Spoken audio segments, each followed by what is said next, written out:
Ashoka, an enlightened emperor, ruled India for about 40 years, ಸುಮಾರು 40 ವರ್ಷಗಳ ಕಾಲ ರಾಜ್ಯ ಮಾಡಿ ಅವರು ಸುಖಿ ರಾಜ್ಯವನ್ನು ಕಟ್ಟಿದರು. ಸುಖಿ ರಾಜ್ಯ ಅಂದರೆ ಈಗ ಭಾರತದಲ್ಲಿ ಹಿಂದೂ ಇರ್ಬೋದು, ಮುಸ್ಲಿಂ ಇರ್ಬೋದು, ಪಾರ್ಸಿ, ಬೌದ್ಧ, ಜೈನ, ಯಾವುದೇ ಸಮುದಾಯದ ಎಲ್ಲ ಪ್ರಜೆಗಳು, ಭಾರತದಲ್ಲಿ ಹುಟ್ಟಿ ಬೆಳೆದಿರ್ತಕ್ಕಂಥ ಸಕಲ ಪ್ರಜೆಗಳು ಕೂಡ ಸುಖ, ಶಾಂತಿ, ನೆಮ್ಮದಿಯಿಂದ, ಪರಸ್ಪರ ಗೌರವದಿಂದ, ಜಾತ್ಯತೀತ ಧರ್ಮ ನಿರಾಪೇಕ್ಷ ಸಮಾಜವನ್ನು ಕಟ್ಟಬೇಕಾದ್ರೆ ಅಶೋಕನ ಒಂದು ಸುಖಿ ರಾಜ್ಯದ ಪರಿಕಲ್ಪನೆ ಇವತ್ತು ಅತ್ಯಂತ ಅವಶ್ಯಕವಾಗಿದೆ. ಅದನ್ನೇ ಭಾರತದ ಆಧುನಿಕ ಸಂವಿಧಾನದಲ್ಲಿ ಏನು ಹೇಳಿದೆ? ಸತ್ಯಮೇವ ಜಯತೆ. Preamble of the Indian constitution ಏನು ಹೇಳ್ತದೆ? ಸತ್ಯದ ಮೇಲೆ ಸಮಾಜವನ್ನು, ದೇಶವನ್ನು ಕಟ್ಟಬೇಕು.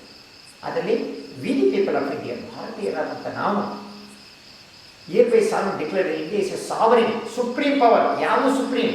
ಮನುಷ್ಯನೇ ಸುಪ್ರೀಮು. ಮನುಷ್ಯನಿಗಿಂತ ದೊಡ್ಡದು ಮತ್ತೊಂದಿಲ್ಲ. ಮನುಷ್ಯನ ಮನಸ್ಸೇ ದೊಡ್ಡದು. ಆದ್ದರಿಂದ ಪ್ರತಿಯೊಬ್ಬ ವ್ಯಕ್ತಿಯು ಕೂಡ ಸಾವರಿನ್ ಪವರ್ ಕೊಟ್ಟಿದ್ದಾರೆ. ಸರ್ಕಾರ ಸಂವಿಧಾನ ಏನು ಕೊಡಬೇಕು ಅಂತೇಳಿದ್ರೆ ಕೊಟ್ಟಿದೆ ಅಂತೇಳಿ ಸಂವಿಧಾನದಲ್ಲಿ ಯಾವುದೇ ಸರ್ಕಾರ ಅಧಿಕಾರಕ್ಕೆ ಬಂದಾಗ ಮನುಷ್ಯ ಸುಪ್ರೀಂ, ಮನುಷ್ಯನಿಗಿಂತ ದೊಡ್ಡದು ಮತ್ತೊಂದಿಲ್ಲ, ಮನುಷ್ಯ ತನಗಿಂತ ಮಿಗಿಲಾದ ಮತ್ತೊಂದಿಲ್ಲ.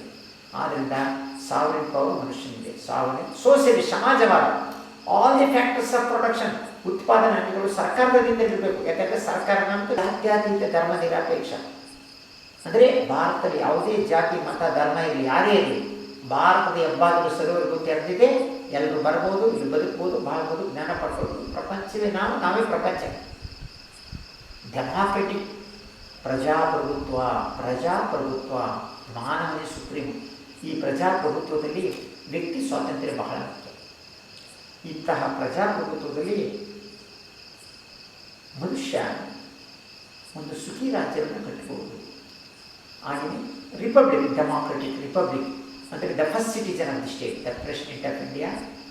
ಇವರು ಯಾವುದೇ ವ್ಯಕ್ತಿಯಾಗಲಿ ಪ್ರಜೆಗಳಿಂದ ಪ್ರತ್ಯಕ್ಷವಾಗಿ, ಪರೋಕ್ಷವಾಗಿ ಚುನಾಯಿಸಲ್ಪಟ್ಟಂಥ ಒಂದು ಸರ್ಕಾರ, ಅದು ಪಾರ್ಲಿಮೆಂಟರಿ ಡೆಮಾಕ್ರಸಿ ಅಸ್ತಿತ್ವಕ್ಕೆ ಬಂದು ಒಂದು ಸುಖಿ ರಾಜ್ಯವನ್ನು ಕಟ್ಟತಕ್ಕಂಥ ಒಂದು ಪ್ರಿಯಾಂಬಲ್ ಪ್ರಸ್ತಾವನೆ ಭಾರತ ಸಂವಿಧಾನದ. ಅದರಲ್ಲಿ ಏನು ಕೊಟ್ಟಿದ್ದಾರೆ? ಸಾಮಾಜಿಕ ನ್ಯಾಯ ಕೊಟ್ಟಿದ್ದಾರೆ. ಯಾಕಂತಂದರೆ ಭಾರತ ಅಂತಂದರೆ ವಿವಿಧ ಧರ್ಮಗಳು, ವಿವಿಧ ಜನಾಂಗ ಇರ್ತಕ್ಕಂಥ ಒಂದು ದೇಶ. ಇದರಲ್ಲಿ ಜಾತೀಯತೆ ಇದೆ, ಅಸಮಾನತೆ ಇದೆ, ಅಜ್ಞಾನ ಇದೆ, ಅಂಧಕಾರ ಇದೆ ಮತ್ತು ಕೋಮುವಾದ ಇದೆ. ವಿವಿಧ ಧರ್ಮಗಳ ನಡುವೆ ದ್ವೇಷ, ಅಸೂಯೆಗಳಿದೆ. ಮಾನವರ ನಡುವೆ ಜಾತಿ ಅಸಮಾನತೆ ಇದೆ.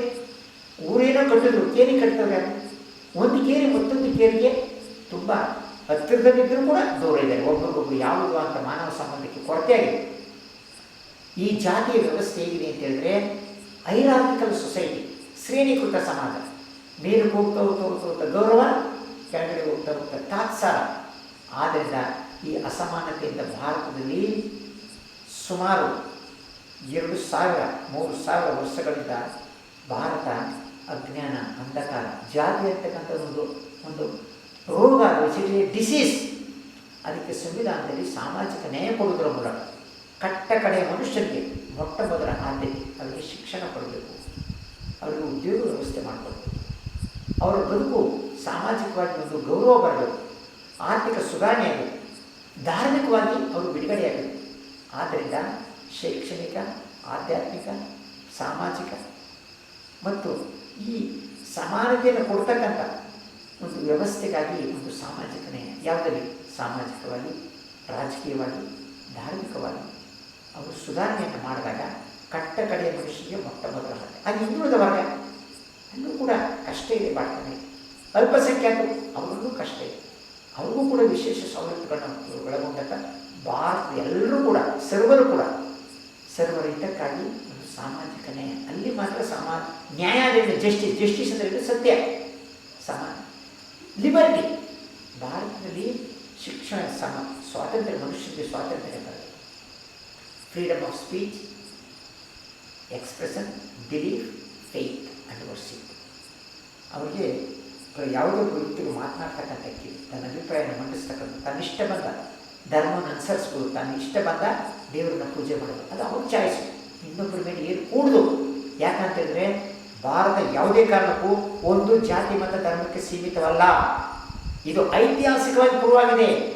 Right from beginning till now Bharat belongs to one and all. ಜಗತ್ತಿನ ಯಾವುದೇ ಮತ ಧರ್ಮದವರು ಬಂದು ಭಾರತ ನೆಲೆಸ್ಬೋದು. ನಾವು ಕೂಡ ಜಗತ್ತಿನ ಎಲ್ಲೋಗಾರು ನೆಲೆಸ್ಬೋದು. ಅದು ಸೀಮಿತವಾದ ಎಲ್ಲೇ ಇಲ್ಲ. ನಮ್ಮದು ಆಕಾಶದ ಸ್ಕೈ ಇಸ್ ದಿ ಲಿಮಿಟ್. ಅಷ್ಟು ತೆರೆದಿರ್ತಕ್ಕಂಥ ಮುಕ್ತ ಸಮಾಜಕ್ಕಾಗಿ ಲಿಬರ್ಟಿ, ಈಕ್ವಾಲಿಟಿ ಆಫ್ ಆಪರ್ಚುನಿಟಿ, ಎಲ್ಲರಿಗೂ ಸಮಾನ ಅವಕಾಶಗಳು. ಹಾಗೆ fraternity, respecting others. Democracy is another name for fraternity. ಒಬ್ಬ ಮತ್ತೊಬ್ಬನ ಗೌರವ. ಯಾಕೆ ಒಬ್ಬ ಮತ್ತೊಬ್ಬರು ಪ್ರೀತಿಸ್ತಾ ಇದ್ದಾರೆ? ಮನುಷ್ಯರಿಗೆ ಯಾಕೆ ಬೆಲೆ ಇಲ್ಲ? ಪ್ರತಿಯೊಬ್ಬ ಭಾರತದಲ್ಲಿ ಹುಟ್ಟಿದಂಥ ಪ್ರಜೆಗೆ ಘನತೆ ಗೌರವದಿಂದ ಬದುಕತಕ್ಕಂಥ ಹಕ್ಕಿದೆ. ಅದನ್ನು ಸಂವಿಧಾನ ಫ್ರ್ಯಾಟರ್ನಿಟಿ ಇದೆ. ಈ ಎಲ್ಲ ಹಿನ್ನೆಲೆಯಲ್ಲಿ ಭಾರತದ ಸಂವಿಧಾನ ಅಸ್ತಿತ್ವಕ್ಕೆ ಬಂದಿದೆ. 1950ರಲ್ಲಿ ಅಸ್ತಿತ್ವಕ್ಕೆ ಬಂದು ಅದು ಗಣರಾಜ್ಯವಾಗಿ ಭಾರತ ಇಷ್ಟು ಕಾಲ ನಡ್ಕೊಂಡು ಬಂದಿದೆ. ಆದರೆ ಒಂದು ತಿಳ್ಕೊಳ್ಬೇಕಾದಂಥ ವಿಚಾರ ಅಂತಂದರೆ, ಯಾವುದೇ ಒಂದು ಪಕ್ಷ, ಯಾವುದೇ ಒಬ್ಬ ವ್ಯಕ್ತಿ ಅವನು ಪಾರ್ಲಿಮೆಂಟಿಂದ ಹಿಡಿದು ಪಂಚಾಯತಿಯವರೆಗೆ ಚುನಾವಣೆ ಗೆದ್ದು ಬಂದಂಥ ವ್ಯಕ್ತಿ ಸಂವಿಧಾನದ ಪ್ರಕಾರವಾಗಿ ಜಾತ್ಯತೀತ ಧರ್ಮ ನಿರಪೇಕ್ಷ ಪ್ರಜಾಪ್ರಭುತ್ವದ ಆಡಳಿತಕ್ಕೆ ಅವರು ಪೂರ್ವವಾಗಿ ಕೆಲಸ ಮಾಡಬೇಕು. ಈ ಹಿನ್ನೆಲೆಯಲ್ಲಿದ್ದಾಗ ಮಾತ್ರ ಭಾರತದಲ್ಲಿ ಸುಖಿ ರಾಜ್ಯವನ್ನು ಕಟ್ಟೋಕ್ಕೆ ಸಾಧ್ಯ. ಅದನ್ನು ವೆಲ್ಫೇರ್ ಸ್ಟೇಟ್ ಅಂತೆ. ಅದೇ ಅಶೋಕನ ರಾಜ್ಯ. ಈ ಹಿನ್ನೆಲೆಯಲ್ಲಿ ಯಾರು ಇಂತಹ ರಾಜ್ಯಭಾರ ಮಾಡೋಕ್ಕಾಗಲ್ಲ, ಅವರು ಆ ಸ್ಥಾನದಲ್ಲಿ ಕೂತ್ಕೊಳ್ಬಾರ್ದು, ವಾಪಸ್ ಬಂದ್ಬಿಡ್ಬೇಕು ವಾಪಸ್. ಯಾಕಂದರೆ ಈ ದೇಶ ಯಾವುದೇ ಒಬ್ಬ ವ್ಯಕ್ತಿಗೆ ಸಂಬಂಧಪಟ್ಟದಿಲ್ಲ. ಸರ್ವರ ಹಿತಕ್ಕಾಗಿ, ಸರ್ವರ ಸುಖಕ್ಕಾಗಿ, ಸರ್ವರ ಏಳಿಗೆಗಾಗಿ, ಸರ್ವಧರ್ಮದ ಶಾಂತಿಯ ತೋಟ ಭಾರತ. ಈ ಪರಂಪರೆಯನ್ನು ಉಳಿಸಿ ಬೆಳೆಸೋಕ್ಕೋಸ್ಕರ ಈ ಡೆಮಾಕ್ರೆಟಿಕ್ ಹೆರಿಟೇಜ್ ಇದೆಯಲ್ಲ, this is the ultimate objective of Indian constitution. ಇದನ್ನು ಅಶೋಕ ಜಾರಿಗೆ ತಂದು among all the rulers who ruled over the world. Ashoka ಈ ವಾಸನೆ ಎನ್ಲೈಟೆಡ್ ಎಂಪರ್. ಎಚ್.ಜಿ. ವೆಲ್ಸ್ ಏನು ಹೇಳ್ತಾರೆ? amidst 10,000 monarchs who ruled in the world, the name of Ashoka shines and shines like a star.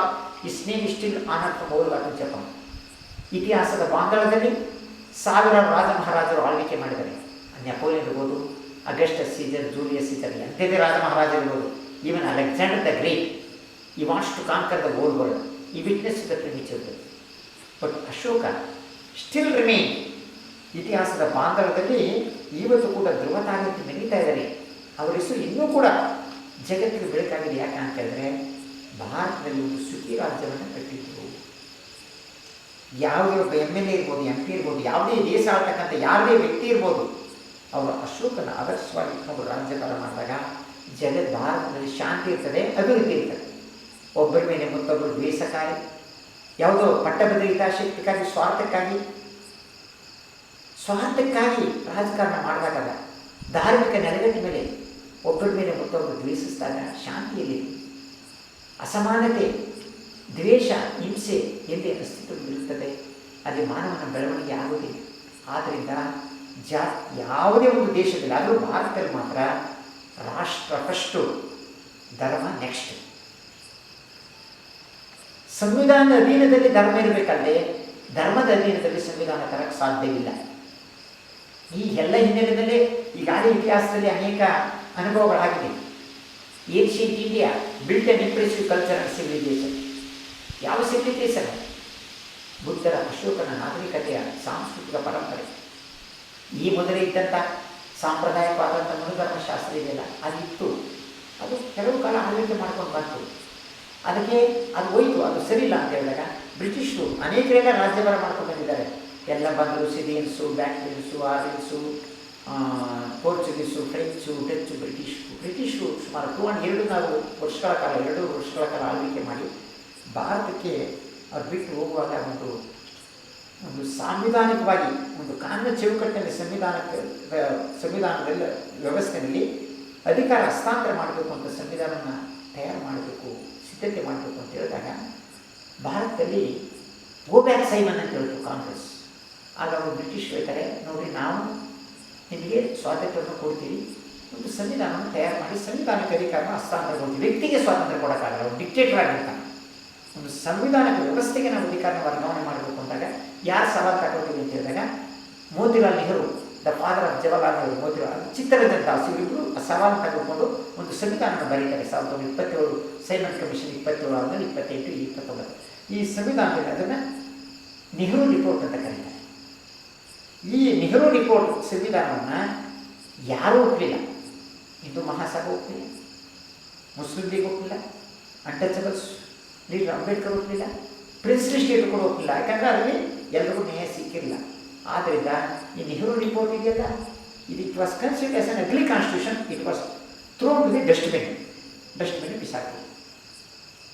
ಆಮೇಲೆ ಇದು ಮೂರನೇದಾಗಿ ಈಗ ಈ ಸಂವಿಧಾನ ನಾವು ಇದೆಯಲ್ಲ, ಭಾರತದ ಈ ಪ್ರೆಸೆಂಟ್ ಸಂವಿಧಾನ ಇದೆಯಲ್ಲ, ಬಾಬಾ ಸಾಹೇಬ್ ಅಂಬೇಡ್ಕರ್ ಡ್ರಾಫ್ಟ್ ಕಮಿಟಿ ಅಧ್ಯಕ್ಷರಾಗಿ ಅವರ ನೇತೃತ್ವದಲ್ಲಿ ಒಂದು ಕಮಿಟಿಯನ್ನು ಫಾರ್ಮ್ ಮಾಡಿ ಕಾನ್ಸ್ಟಿಟ್ಯೂಂಟ್ ಅಸೆಂಬ್ಲಿ ಅವ್ರನ್ನ ಆಯ್ಕೆ ಮಾಡಿ ಈ ಭಾರತದ ಈ ಸಂವಿಧಾನ ಇದೆಯಲ್ಲ, ಇದು 2 ವರ್ಷ 11 ತಿಂಗಳು 18 ದಿವಸಗಳ ಅವಧಿಯಲ್ಲಿ ಬರೆದಂಥ ಈ ಸಂವಿಧಾನ ಇದೆಯಲ್ಲ, ಇದು ಇವತ್ತು ಕೆಲಸ ಮಾಡ್ತಾ ಇರ್ತಕ್ಕಂಥ ಜಗತ್ತಿನ ಅತ್ಯಂತ ಬೆಸ್ಟ್ ಕಾನ್ಸ್ಟಿಟ್ಯೂಷನ್.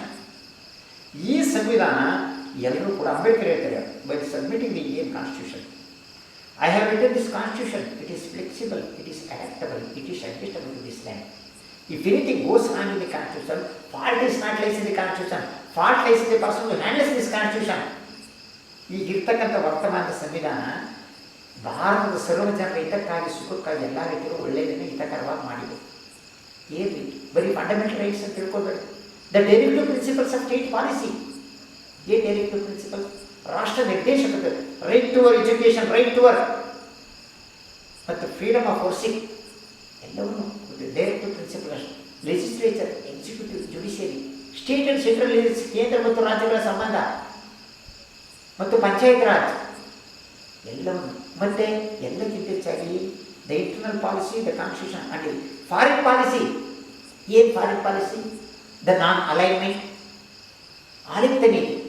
ಭಾರತ ಅಸ್ತಿತ್ವಕ್ಕೆ ಬಂದಾಗ ಒಂದು ಕಡೆ ಅಮೆರಿಕದ ನೇತೃತ್ವದಲ್ಲಿ ಕ್ಯಾಪಿಟಲಿಸಂ ಇದೆ, ಇನ್ನೊಂದು ಕಡೆ ಕಮ್ಯುನಿಸ್ಟ್ ರಷ್ಯಾ ಇದೆ. ಪ್ರಪಂಚ ಬಲವಾಗಿ ಹೊಡೆದೋಗ್ಬಿಟ್ಟಿತ್ತು, 2 ಪವರ್ಫುಲ್ ಬ್ಲಾಕ್ಸ್.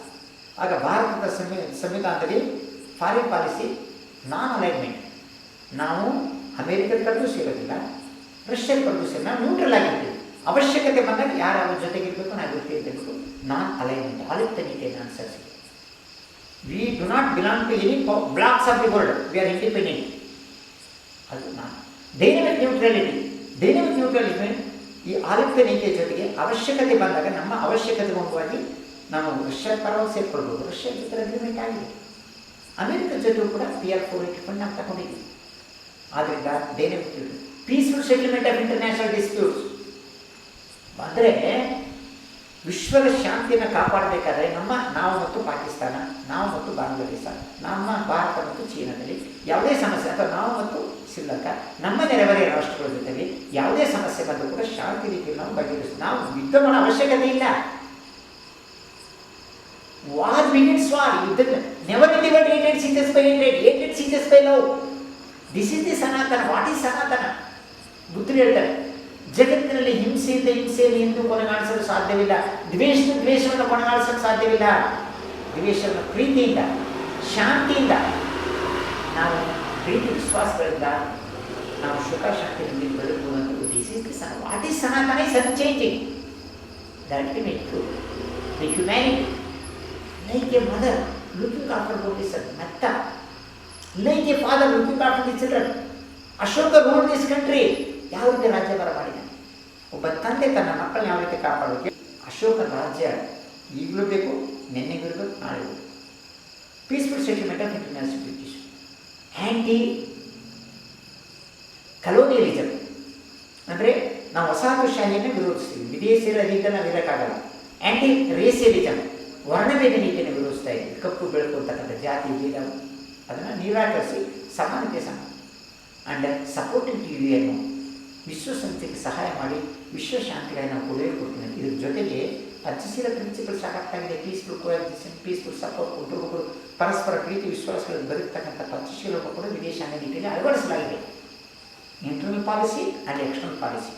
ಭಾರತದ ಆಂತರಿಕ ಮತ್ತು ವಿದೇಶಾಂಗ ನೀತಿಯಲ್ಲಿ ಇಂತಹ ಒಂದು ಉತ್ತಮವಾದಂಥ ಜಗತ್ತಿನ ಬೆಸ್ಟ್ ಸಂವಿಧಾನ ನಮ್ಮದಾಗಿರಾಗ ಸಂವಿಧಾನದ ತಪ್ಪಿದೆ ಇದೆ. ಸಂವಿಧಾನ ಅರ್ಥ ಮಾಡ್ಕೊಂಡಿದೆ. ವ್ಯಕ್ತಿಯಲ್ಲಿ ತಪ್ಪಿರೋದು. ಸಂವಿಧಾನ ಉಳಿವಿದೆಯಲ್ಲ, ಪ್ರಜಾಪ್ರಭುತ್ವದ ಉಳಿವು, ಸಂವಿಧಾನದ ಉಳಿವು, ಭಾರತದ ಉಳಿವು, ಸರ್ವರಹಿತ ಭಾರತದ ಸಂವಿಧಾನದಲ್ಲಿ ಅಂತಹ ಬೆಸ್ಟ್ ಸಂವಿಧಾನ ಒಬ್ಬರೇ ಎಲ್ಲರೂ ಸೇರಿ ಚರ್ಚೆ ಮಾಡಿ ಎಷ್ಟು ಡಿಸ್ಕಷನ್ ಆಗಿದೆ. ಅದರ ಫಲ ಏನು? ಸುಖಿ ರಾಜ್ಯ. ಸಂವಿಧಾನದಲ್ಲಿ ಏನು ಕೊರತೆ ಇದೆ ಮೊದಲು ಹೇಳ್ರಿ. ಇದಕ್ಕಿಂತ ಬೆಸ್ಟ್ ಏನು ಕೊಡ್ತೀರಿ ಹೇಳಿ. ಸುಮಾರು 30 ವರ್ಷಗಳ ಕಾಲ Indian history, European history, Asian history teach ಮಾಡೋದು. ಅದರಲ್ಲಿ ಒಂದು ವಿಚಾರ ಬರುತ್ತೆ ಯುರೋಪಿಯನ್ ಹಿಸ್ಟ್ರಿ. ನೋಡಿ, ಫ್ರಾನ್ಸಿನ ಮಹಾಕ್ರಾಂತಿ ಸ್ವಾತಂತ್ರ್ಯ ಸಮಾನತೆ ಭಾತೃತ್ವವನ್ನು ಕೊಡ್ತದೆ. When France was attacked by the cold, the whole Europe sneezes ಅಂತ. ಫ್ರಾನ್ಸಲ್ಲಿ ಹುಟ್ಟಿದಾಗ ಈ ಸ್ವಾತಂತ್ರ್ಯ ಸಮಾನತೆ ಭಾರತ ಪ್ರಪಂಚದಾದ್ಯಂತ ಯುರೋಪ್ನಾದ್ಯಂತ ಪ್ರಸರಿಸುತ್ತೆ. ಆದರೆ ಭಾರತದ ಸಂವಿಧಾನದ ಮೂಲ ನೆಲೆಯ ಪ್ರಜಾಪ್ರಭುತ್ವವನ್ನು ಬುದ್ಧರ ಸಂಘ ಇದೆಯಲ್ಲ, ಪ್ರಜಾಪ್ರಭುತ್ವವನ್ನು ಬುದ್ಧಿಸದಿಂದ ಅಂಬೇಡ್ಕರ್ ತೆಗೆದುಕೊಂಡಿದ್ದಾರೆ. ಅದಕ್ಕೆ ನೋಡಿ, the lion capital of Sarnath, ಮನುಷ್ಯನಿಗೆ ನಿರ್ಭೀತತೆ ಕೊಡಬೇಕು, ಭಯ ಕೊಡಬಾರ್ದು, ಆ ಕರೇಜ್ ಅಂಡ್ ಸ್ಪಿರಿಟ್ ಇರೋದು. ಮತ್ತು Dhammachakra, the wheel of motion and progress, 24 hours 24 spokes, ಪಟಿಚಸ್, ದುಃಖ ನಿವಾರಣಾ ಮಾರ್ಗ 12ನೇದು. ಇದನ್ನು ಧಮ್ಮಚಿಕ್ಕಪ್ಪ ಅವರು ತನ್ನ ಸೂತ್ರದಲ್ಲಿ ಹೇಳಿದ್ದಾರೆ. ಆದ್ದರಿಂದ ಇದೆಲ್ಲ ಹಿನ್ನೆಲೆಯಲ್ಲಿ ಭಾರತವನ್ನು ಉಳಿಸಿ ಬೆಳೆಸಬೇಕು ಅಂತಂದರೆ ನಾವು ಪ್ರಜಾಪ್ರಭುತ್ವವನ್ನು ಉಳಿಸಬೇಕಾಗಿದೆ. ಈ ಹಿನ್ನೆಲೆಯಲ್ಲಿ ಹಾಗಾದ್ಮೇಲೆ ಯುರೋಪ್ ದೇಶದಲ್ಲಿ ನೆಪೋಲಿಯನ್ನ ಕಾಲದಲ್ಲಿ ಫ್ರಾನ್ಸ್ ಅಭಿವೃದ್ಧಿ ಹೊಂದುತ್ತೆ. ಆನಂತರ ಮೆಟರ್ನಿಕ್ ಬರ್ತಾನೆ. ಅವನೇನು ಮಾಡ್ತಾನೆ, ಪ್ರಜಾಪ್ರಭುತ್ವ ಅಂಶಗಳನ್ನ ಮೂಲೆಗುಂಪು ಮಾಡಿ ಯುರೋಪ್ ಬೇಕಾಗಿರೋದು ಶಾಂತಿ ಅಂತ ಹೇಳ್ಬಿಟ್ಟು ಪೊಲೀಸು ಮಿಲಿಟರಿ ಇಟ್ಕೊಂಡು ಪ್ರಜೆಗಳನ್ನ ಕಂಟ್ರೋಲ್ ಮಾಡ್ತಾನೆ. ಅದು ಯುರೋಪಿಯನಿಸ್ಟ್ಗಳು ಮಾತಾಡ್ತಾರೆ. Metternich could impress on the revolutionaries, he could not impress on the revolutionary ideas ಆಗಬೇಕಿತ್ತು. ಯಾವುದೇ ಒಬ್ಬ ದರ್ಪಿಷ್ಟ ನಿರಂಕುಶ ಪ್ರಭು ಮಿಲಿಟರಿ ಪೊಲೀಸ್ ಇಟ್ಕೊಂಡು ಜನರನ್ನ ಇಟ್ಕೊಳ್ತೀನಿ, ಕಂಟ್ರೋಲ್ ಮಾಡ್ತೀನಿ ಅಂತ ಹೇಳಿದ್ರೆ ಏನಾಗುತ್ತೆ ಅಂತೇಳಿ, he could impress on the revolution, he could not impress on the revolution ideas. ಪ್ರಜೆಗಳನ್ನ ತಪ್ಪು ಮಾಡಿದರೆ ಅಂತ ನೆಪದ ಮೇಲೆ ಸೆರೆ ಇಡ್ಬೋದು, ಪ್ರಜೆಗಳ ಭಾವನೆಗಳನ್ನ ಸೆರೆ ಹಿಡಿಯೋಕ್ಕಾಗಲ್ಲ. ಜನಸಾಮಾನ್ಯರು ತಿರುಗಿ ಬಿದ್ದಾಗ ದೇಶ ಆಳ್ತಕ್ಕಂಥ ದೊರೆ ತಲೆ ತಪ್ಪಿಸಿ ಓಡ್ಬಿಡ್ತಾನೆ. ಎಲ್ಲಿ? ಮೆಟರ್ನಿಕ್ಕು ಆಸ್ಟ್ರಿಯಾದಿಂದ, ವಿಯೆನ್ನಾದಿಂದ, ಇಂಗ್ಲೆಂಡ್ ಕಡೆ ತಲೆ ತಪ್ಪಿಸ್ಕೊಡ್ತಾನೆ. ಇದು ಹಿಸ್ಟ್ರಿ, ಇತಿಹಾಸವನ್ನು ಸರಿಯಾಗಿ ಅರ್ಥ ಮಾಡ್ಕೊಳ್ಬೇಕು. ನಾನು ಹೇಳ್ತಾ ಇರೋದ್ರಲ್ಲಿ ಯುರೋಪಿಯನ್ ಹಿಸ್ಟ್ರಿ ಹೇಳ್ತಾ ಇದೆ. ಆದ್ದರಿಂದ ಭಾರತದ ಐತಿಹಾಸಿಕ ಪರಂಪರೆ ಅಂದರೆ ಸರ್ವ ಜನರ ಶಾಂತಿಯ ತೋಟ, ಸರ್ವರ ಹಿತಕ್ಕಾಗಿರ್ತಕ್ಕಂಥದ್ದು. ಸುಖಿ ರಾಜ್ಯದ ಕಟ್ಟದಿದೆಯಲ್ಲ, ಇದನ್ನು ಪ್ರತಿಯೊಬ್ಬ ರಾಷ್ಟ್ರದ ಪ್ರಜೆನೂ ಅರ್ಥ ಮಾಡ್ಕೊಳ್ಬೇಕು, ಸ್ತ್ರೀ ಪುರುಷರು ಅರ್ಥ ಮಾಡ್ಕೊಳ್ಬೇಕು, ಯುವಕರು ಅರ್ಥ ಮಾಡ್ಕೊಳ್ಬೇಕು. ಎಲ್ಲಕ್ಕಿಂತ ಹೆಚ್ಚಾಗಿ ದೇಶ ಆಗ್ತಕ್ಕಂಥ ದೊರೆಗಳಿಗಲ್ಲ, ಅವರು ಪ್ರಜಾಪ್ರಭುತ್ವನ ಅರ್ಥ ಮಾಡ್ಕೊಂಡು ದೇಶವನ್ನು ಆಡ್ಬೇಕು. ಆಗ ಅವರು ಉಳ್ಕೊಳ್ತಾರೆ. ಇಷ್ಟಿದೆ those serve others will remain in history. ಈ ಹಿನ್ನೆಲೆಯಲ್ಲಿ ಎಜುಕೇಷನ್ ಕೊಡಬೇಕಾದ್ರೆ ಹೊಟ್ಟೆಪಾಡಿ ಏನೋ ಓದ್ಬಿಟ್ಟು ಡಿಗ್ರಿ ತಗೊಂಡು ಅಲ್ಲಿ ಏನ್ರಿ ಮಾಡ್ತೀರಿ? What is democracy, what is justice? Justice is truth. Ambedkar ಅವರು ಮಾತಾಡ್ತಾರೆ, ಒಂದು ಮಾತಾಡ್ತಾರೆ, I am harsh as truth, ನಾನು ಸತ್ಯದಷ್ಟೇ ಕಠೋರ, ಆ್ಯಂಡ್ ಅನ್ಕಾಂಪ್ರಮೈಸಿಂಗ್ ಆಸ್ ಜಸ್ಟಿಸ್, ನಾನು ಅನ್ಯಾಯ ಜೊತೆ ರಾಜಿ ಮಾಡ್ಕೊಳ್ಳಲ್ಲ. And I shall be harsh as truth, and I shall be uncompromising as justice, and I shall be heard. ನಾನು ಸತ್ಯದಷ್ಟೇ ಕಠೋರ, ಅನ್ಯಾಯ ಜೊತೆ ರಾಜಿ ಮಾಡ್ಕೊಳ್ಳಲ್ಲ, ಇದನ್ನು ನಾನು ಬಯಸ್ತೀನಿ ಅಂತ ಹೇಳ್ತೇನೆ. ಈ ಹಿನ್ನೆಲೆಯಲ್ಲಿ ಭಾರತದ ನೆಲ ಜಲವನ್ನು ಉಳಿಸಿ, ಪರಿಸರವನ್ನು ಉಳಿಸಿ, ಸಕಲ ಜೀವಗಳು, ಸಕಲ ಮಾನವ ಕೋಟಿತ್ವವನ್ನು ಕಾಪಾಡ್ತಕ್ಕಂಥ ಶಿಕ್ಷಣವನ್ನು ಮಕ್ಕಳಿಗೆ ಕೊಡದೆ ಯಾವುದು ಜಾತಿ ಮತ ಧರ್ಮದ ಹೆಸರಿನಲ್ಲಿ ದೇಶವನ್ನು ಹರಿದು ಹಂಚಾಕಿದ್ರೆ ಇಂಡಿಯಾ ಯುನೈಟೆಡ್, ನೆಹರು ಒಂದು ಮಾತಾಡ್ತಾರೆ, United we will grow, divided we will fall. ಜಾತಿ ಮತ ಧರ್ಮದ ಹೆಸರಲ್ಲಿ ಹಂಚ್ತೀನಿ, ಡಿವೈಡ್ ಮಾಡ್ತೀನಿ ಅಂದರೆ ದೇಶ ಸಂಪೂರ್ಣವಾಗಿ ನಾಶವಾಗುತ್ತೆ. ದೇಶದ ಉಳಿವು ಕಳಿವು ಇರ್ತಕ್ಕಂಥದ್ದು ಈ ವರ್ತಮಾನದಲ್ಲಿರ್ತಕ್ಕಂಥ original the constitution of India, the democratic heritage, the secularism of democracy, ಎರಡು ಫ್ಯಾಬ್ರಿಕ್ಸ್ ಇಟ್ಟಿಗೆಗಳು. ಇಂಥ ಭವ್ಯ ಪರಂಪರೆಯನ್ನು ಉಳಿಸಿ ಬೆಳೆಸೋದಿದೆಯಲ್ಲ, is the leader. Is the ಅಂದರೆ what India needs. India needs an enlightened leader, not an ordinary leader. India needs an enlightened teacher, not an ordinary teacher will be of news. And India needs enlightened parents. ಇವತ್ತು ಒಂದು ತಿಳ್ಕೊಳ್ಳಿ, ನಮ್ಮ ದೇಶ ಏನೇ ಕಷ್ಟ ಎದುರಿಸ್ತಾ ಇದೆ ಅನ್ಬೇಕಾದ್ರೆ 3 ಜನ ಅಪರಾಧ ಸ್ಥಾನ ಇರಬೇಕಾಗುತ್ತೆ. ಇಲ್ಲ ತಂದೆ ತಾಯಿಗಳಿಗಾದ್ರೂ ಸತ್ಯ ಗೊತ್ತಿರಬೇಕು, ಇಲ್ಲ ಪಾಠ ಹೇಳ್ತಕ್ಕಂಥ ಟೀಚರ್ಸ್ಗೆ ಸತ್ಯ ಗೊತ್ತಿರಬೇಕು, ಇಲ್ಲ ದೇಶ ದೊರೆಗಾದರೂ ಕೂಡ what is truth and what is ultimate. ಒಬ್ಬ ತಂದೆ ಮಕ್ಕಳನ್ನ ಕಾಪಾಡಬೇಕು, ಒಬ್ಬ ನಾಯಕ ಬೇಕು, ಜನಸಾಮಾನ್ಯರ ಕೈ ನಡೆಸ್ತಕ್ಕಂಥವ್ರು ಬೇಕಾದರೆ ಜನರ ಮೇಲೆ ಸವಾರಿ ಮಾಡೋದು ಬೇಕಾಗಿದೆ. ಭಾರತಕ್ಕೆ ಒಬ್ಬ ಜ್ಞಾನೋದಯವಾದಂಥ ನಾಯಕ ಬೇಕು. ಜ್ಞಾನೋದಯನ ಪಡೆಯತಕ್ಕಂಥ ಟೀಚರ್ಸ್ ಕ್ಲಾಸ್ ರೂಮ್ ಪಾಠ ಮಾಡೋದು ನಾಟಿನಲ್ಲಿ ಟಾಸ್ಕ್. ಹಾಗೆ ಸಂಸಾರವನ್ನು ಕಟ್ಟಿ ಆಳ್ತಕ್ಕಂಥ ಶೂರ ಅವನು ತುಂಬ ಜ್ಞಾನಿಯಾಗಿರಬೇಕು. ಈ ಹಿನ್ನೆಲೆಯಲ್ಲಿ ಪರಿಸರ, ಪ್ರಕೃತಿ, ಸಮಾಜವನ್ನು ಉಳಿಸಿ ಬೆಳೆಸಬೇಕು. ಜಾತಿ ಮತ ಧರ್ಮಗಳಿಂದ ಮೇಲೆ ದೇಶ ಮುಖ್ಯ. ಜಾತಿ ಮತ ನೋಡಿ, ನೀವು ದೇವ್ರಿಗೆ ಪೂಜೆ ಮಾಡಿ, ನೋ ಅಡ್ಡಿ. ನೀವು worship any number of gods and gods, it is your choice. ಯಾವ ದೇವರಾದ್ರೂ ಪೂಜೆ ಮಾಡಿ, ನಿಮ್ಮ ಮನೆ ಆಳ್ತೇನೋ ಸುಖವಾಗಿ ಬದುಕಿ ಬಾಳೋಕ್ಕೆ ತೊಂದರೆಗೆ. ರಾಷ್ಟ್ರ ಮುಖ್ಯ, ರಾಷ್ಟ್ರದ ಭಾವೈಕ್ಯತೆ ಮುಖ್ಯ. The unity and the integrity of the nation.